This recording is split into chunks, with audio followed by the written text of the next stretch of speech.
అన్నట్టు మా వాసు కూడా మారిపోయాడు. నేను ముందు మారాను, ఆడ తర్వాత మారాడు. 6 నెలల తర్వాత ఇద్దరం ఫ్రెండ్స్ అయిపోయాం. నువ్వు మంచోడువే అన్నయ్య, కాకపోతే నీ తమ్ముళ్లే. వాళ్ళ గురించి మాట్లాడకు.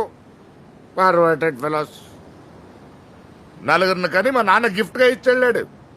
ఆ వెధవల్ని పెంచలేక ఇదిగో ఇలా స్మగ్లింగ్లు ఇవన్నీ. జీవితంలో సుఖం లేదు, పాడలేదు. అప్పుడప్పుడు సనీ లియోన్ లాంటి ఫిగర్ని తెస్తూ ఉంటాను చూడు, ఎంజాయ్ చేస్తాను అనుకున్నావా? అబ్బే, నేను తాగి పడిపోతా, అది డాన్స్ చేసి వెళ్ళిపోద్ది. బ్యాడ్ నేను తప్ప వేరేం లేదురా నాకు. థూ! నువ్వేదో పెద్ద సుఖపడిపోతావు అనుకుంటాను నేను. నీ మీద ఉన్న ఇంప్రెషన్ మొత్తం పోయింది. ఏం సుఖమరా, వాళ్ళ క్యారియర్ గురించి ఆలోచించి నా క్యారియర్ పోయింది. ఇక్కడ పెళ్లి లేదు, పెటాక లేదు, ఒంటరి అయిపోయాను. ఊరుకా, నువ్వు ఒంటరి ఏంటి? నేను లేనా నీకోసం? నీకేంటన్నా 25 ఫిషింగ్ బోట్లు ఉన్నాయి, వాళ్ళ కింగ్ నువ్వు.